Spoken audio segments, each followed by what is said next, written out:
do you feel like there is too much content now?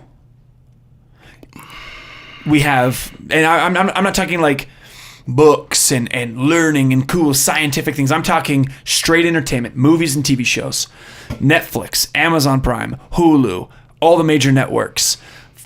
I mean, there is so much content. You'll never consume. Is there too much now?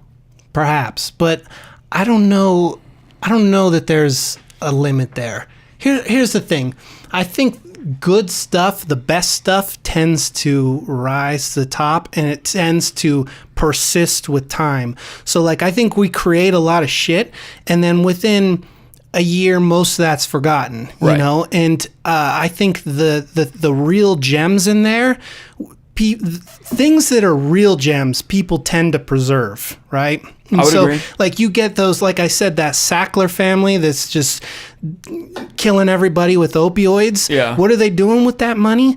They're using it to fund all these museums worldwide. So they're preserving all this like ancient history, all these old stories of pharaohs and shit, which, by the way, I thought was kind of weird. It's like they're trading lives for treasures. Right. I thought that was a little strange. Yeah. But look what heroes we are. But exactly. But my point is that like people that respect history and respect or that want to preserve like stories that they feel are valuable to either themselves or humanity, they will be preserved. And so I say make all the content you want, and the good stuff will probably last. Now, it's but you weird, feel though, like that there's potentially less good stuff because, I mean, like it's are we watered so down? spoiled because I expect something new on Netflix every day? Or I expect we're definitely something, spoiled. Yeah, and so do you think that content-wise, you know, and here, let me preface with this. Years ago, the head of NBC at the time, I mean, that's a revolving door of CEOs, it feels like, was asked about their competition with HBO. And his response was, you know, and how he felt like why they couldn't keep up, I guess, with the quality of shows. And his response was very simple and very poignant, I think. It was, he basically said, well, yeah, of course they're killing it. They have 7 shows. I have 240. They can come out whenever. I have to have something on a schedule every year on this time, this many episodes. I have to follow all these rules that they don't. He has to have 24 episodes for every TV show. Every hour of the day, they have to have some sort of content. And it kind of played to Game of Thrones versus whatever popular shows on NBC. I don't even know because I don't even watch NBC, CBS, ABC, any of that crap. I don't watch any of those things. Because I don't feel like the content is valuable enough to me personally. You know, I mean, of course, there's nuggets here and there, and there's some of the greatest shows ever. But I think when you have HBO, where let's say 8 out of 10 shows are gold, versus NBC, where 1 out of 40 are gold, do you feel like potentially with the amount of content that's coming, there aren't as many, oh my gosh, check this show out or check this film out? Yeah, I think it's harder to point out some of the ones that stand out. And I also think that people get overwhelmed because there is so much good stuff, and it's very overwhelming to even get into some shows and movies because you're like, I got a list of I've got shit. a list 2 miles long. I think for us that's even true, and we try to dedicate a large amount of time to those things. Well, as large as we can, obviously being normal humans with busy lives, but to us it's overwhelming. I can't imagine being somebody wanting to get into it or dedicate more time to go, oh my gosh, there's 5 million good shows and things. I think in some ways, you know, this has to do with the internet, you know, with the internet kind of like unshackled content creators. And so it allowed distribution for the little guy. And so you get a lot more people now that are able to put out content. Yeah. And that kind of led to this, like, all these independent content creators, and then eventually almost like an arms race of content. And then you start getting some really good stuff, and then eventually you get someone like Netflix who came in and it's like, dude, let's start like let's build this company, and it evolved into like all this original content. You get like I guess what I'm trying to say is that there is so much content out there that it can be very overwhelming to get in. Because there is so much. Also, we have a very high bar of the quality that we come to expect. And if people aren't hitting that bar, it's really easy to be dismissive. Like, I don't have time for that shit.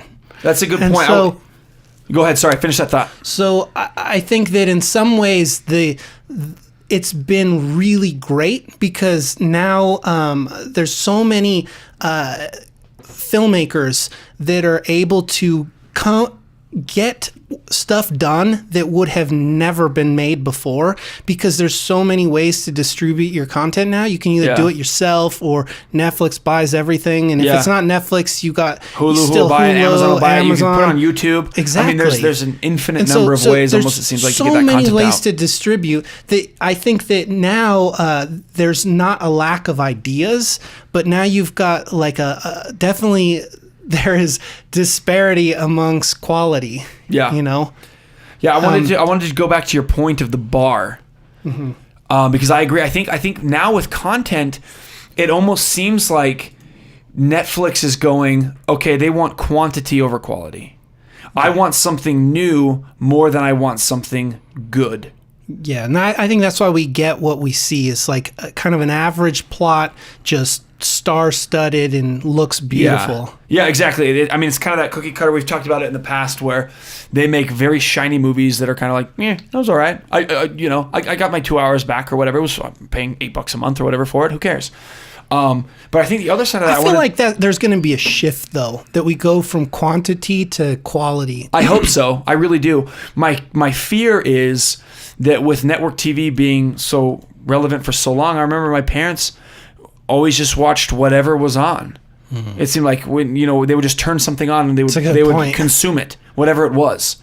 I remember for me trying to watch a series, and I would just see whatever was available in the series, like because I couldn't go back and watch episode 1 of the TV show. I just had to watch from episode whatever. Yeah, and you'll also walk in the middle of an episode. Yeah, and you're just like, okay, I guess I'm taking this content in, and now we have a lot more control. But I fear that we just go, I just need something new more than something great. Mm-hmm. And you look at what HBO did with True Detective with season 1. It taking 18 years or however long that guy was writing that screenplay forever. And then they go, dude, this is so good. We need a season 2, man, right now. And he writes one of the worst TV seasons of a TV show ever. I mean, literally from the best to the worst in a season. Yep. And then they were like, okay, sorry, we realized what we did. Just let us know when you're ready. And I hope that they realize that fans are okay.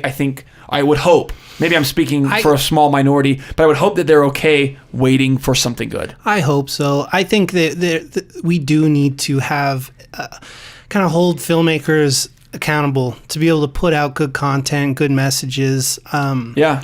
I was thinking, though, recently I saw a really great little short documentary on YouTube. And this is a perfect example of like how content creators have so many options now. And there's this channel I really love. It's called Like Stories of Old. Uh-huh. And it's this YouTube channel where this guy takes modern day films and then he tries to extract the archetypes and stuff. And he does a lot of deep dives. That's why he calls it Like Stories of Old. Uh-huh. He did this documentary called The Inner Chronicle of What We Are, and it's about Werner Herzog, who, have you seen much of his films? Yeah. Werner Herzog is amazing. I think he's one of the best documentary filmmakers ever. That dude would eat his own finger off to get out of prison, okay? I saw Jack Reacher. I know how tough he is, okay? That guy is amazing. And I hate his voice. Yeah. That's the only thing. I want to watch that volcano documentary, but listening to that weird, scratchy, doesn't open his mouth the whole time drives me crazy. He has... But his eye and his talent, I agree. I like his philosophy, though. In that, I highly recommend watching that little video. Uh-huh. I'll link to it. But Warner talks about his philosophy and stuff, and he says this thing where he thinks that like our civilization lacks adequate images. And he says, because it's his belief that we think very symbolically, and that this is the same reason why so many religions and stuff all tend to create rituals and they have symbols and imagery, because it speaks to our subconscious mind, and he says that like our civilization lacks adequate images, and he thinks that we're going to be doomed and will die out like dinosaurs unless we develop an adequate language and images. And like this is what his whole life's work is on, is that Werner is trying to develop a new grammar of images for all of us. And when you watch his documentaries, man, it's hard not to watch them and walk away unchanged because of the visually what the he raw does. Imagery of what he's able to accomplish. And that's what I mean by I think that's what he means by adequate images. There's certain imagery when you see it, man, it gets stuck in your head like a virus, like a parasite, and I think that's what good cinema does, like really quality stuff. It gets in your mind to where you can't really forget those images, that emotion that was felt. And it's his belief that through adequate images that we can kind of progress as a society and go forward without dying out. Right. I thought it was interesting. My whole point is in all that is that here's an example of a guy that amidst the sea of shit out there is really trying to put out work and put out things that he thinks that will help bring that might help advance humanity forward. And I think that cinema, when done right, can do that. Absolutely. And that's what always turned me on to cinema, is that it's a vehicle for storytelling, but in a way that can help elevate and change us. You know, and there's a lot of shit out there. I don't know if there's too much. There probably is too much, but I say keep making it. I mean, make 100. Keep making it, and I hope that we get more Warners out there. People that are really focused on the quality, and they're trying to just do something other than just make money. Trying to keep the masses entertained for the evening, and then that's that. Right? Or just the opening weekend. Exactly. Push.